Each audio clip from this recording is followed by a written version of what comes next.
Hey guys, welcome back to the channel. It's good to have you back again for another episode. What I want to talk about is your listing performance and what can you do to better your promoted listings to help to get your product in front of more customers and get more sales. Now taking advantage of the recent influx of more demand from consumers buying online.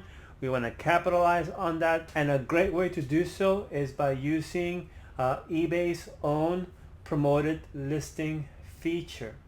Now, for those who may not know about promoted listings, it's actually a great tool that is made available to sellers. You pretty much set a percentage of how much of the final cost of the sale you want to pay to eBay for promoting your listing. It can be as low as 1%, or it can be as high as 10%. Just depending on how much money you want to put into your promoted listings.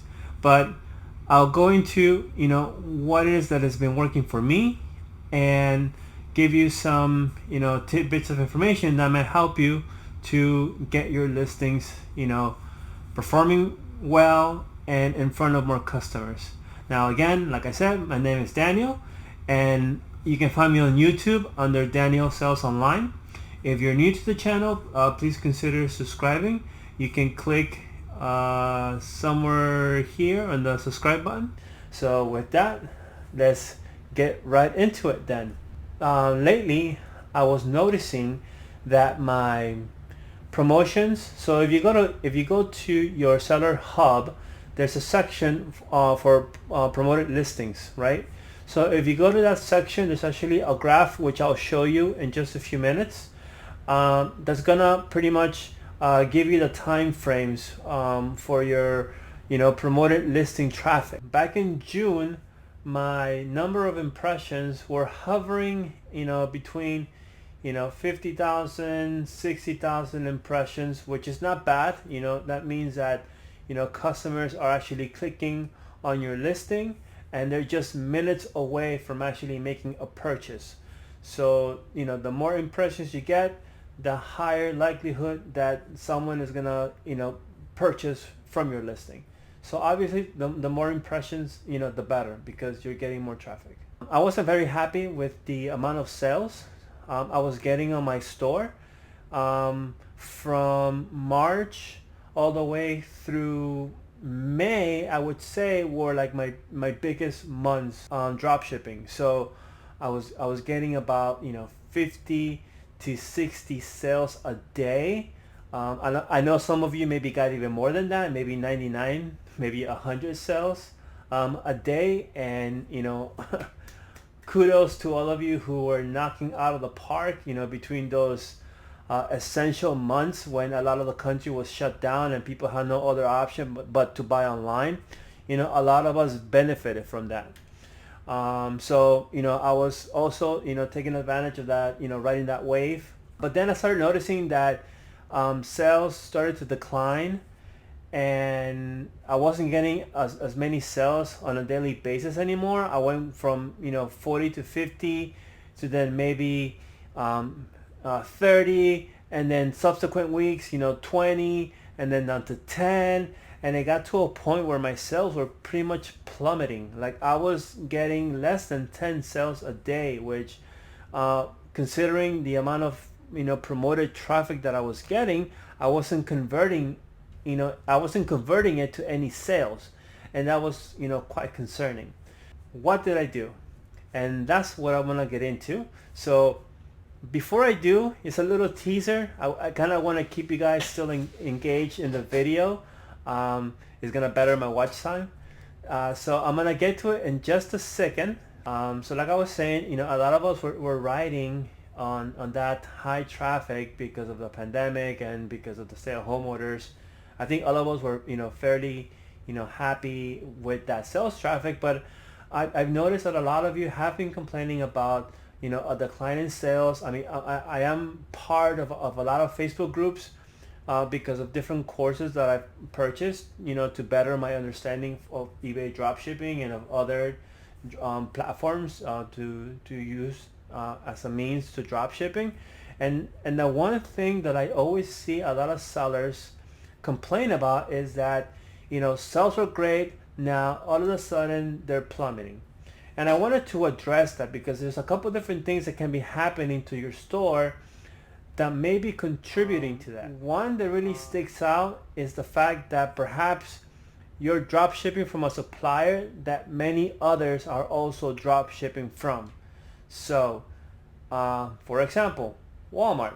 Okay, we all know Walmart is popular for drop shipping, and I know a lot of you probably benefited from the fact that there were a lot more people, a lot more traffic going to marketplaces to buy items because people were not going into the physical store locations.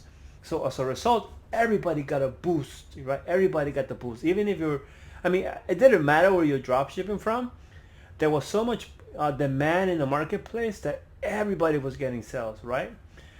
But what's been happening is that a lot of states have reopened. A lot of people are now kind of going back to, buying things from brick and mortar stores. People are still buying online, but not at the level that they were before.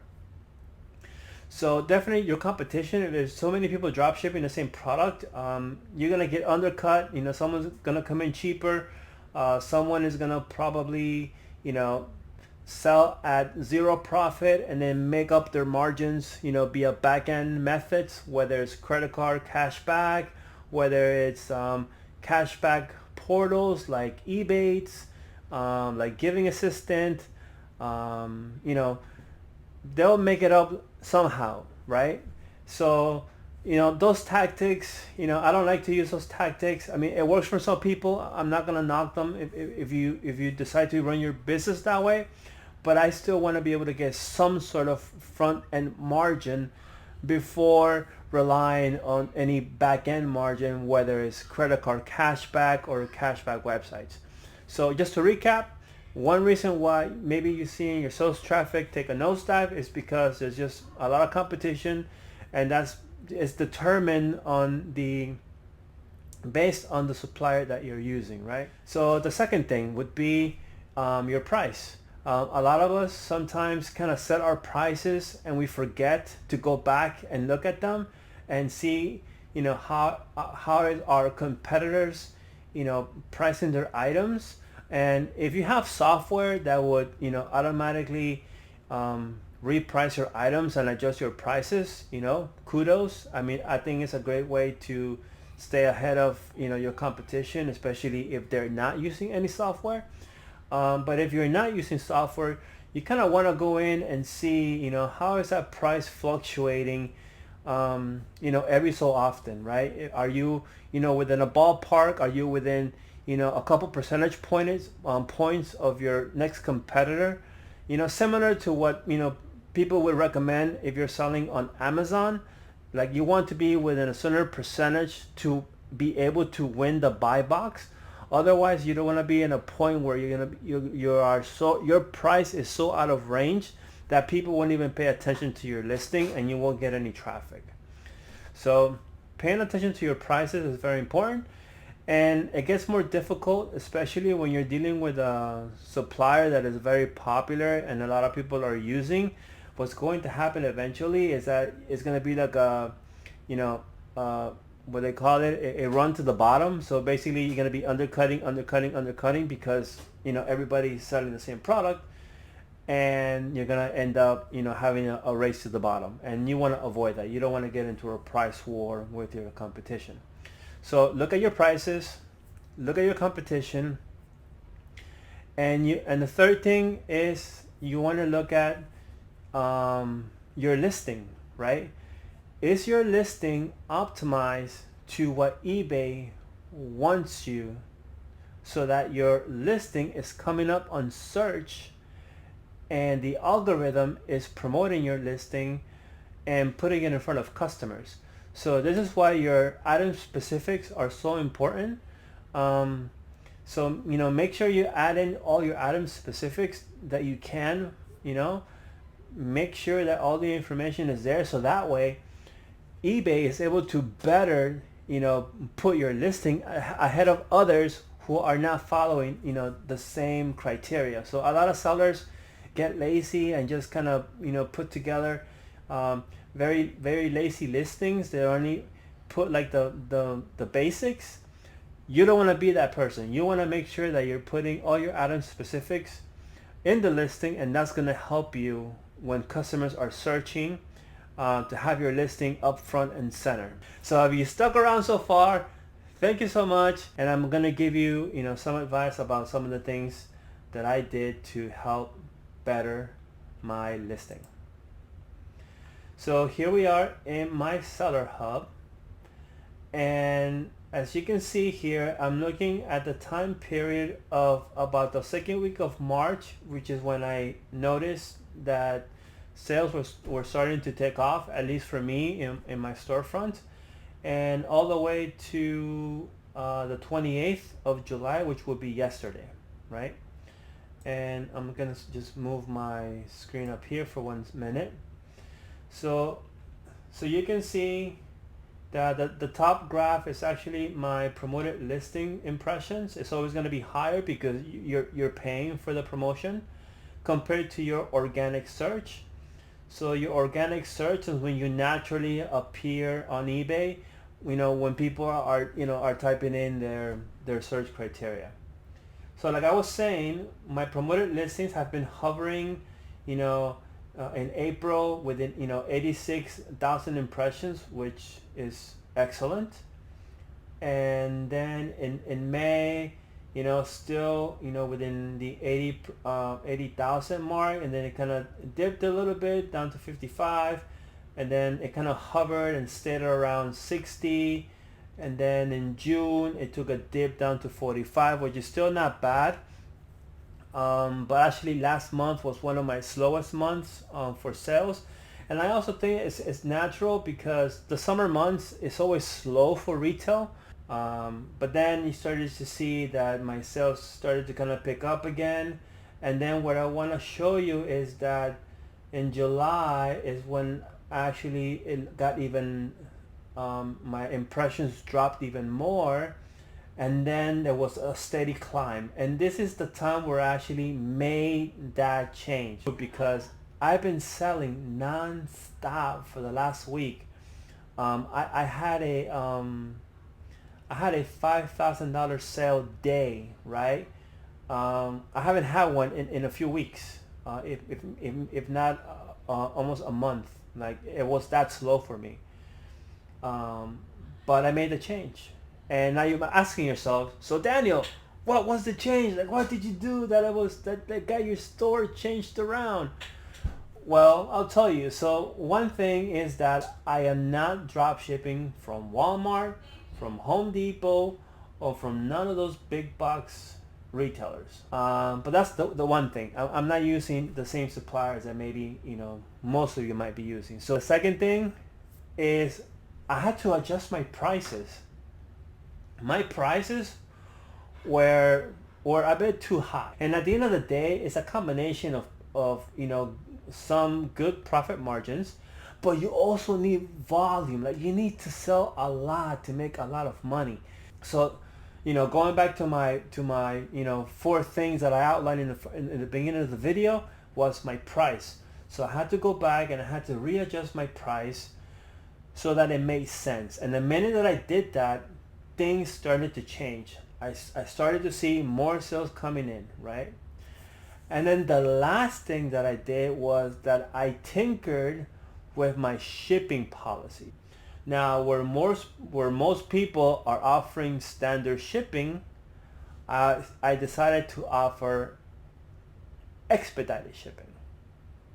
Okay?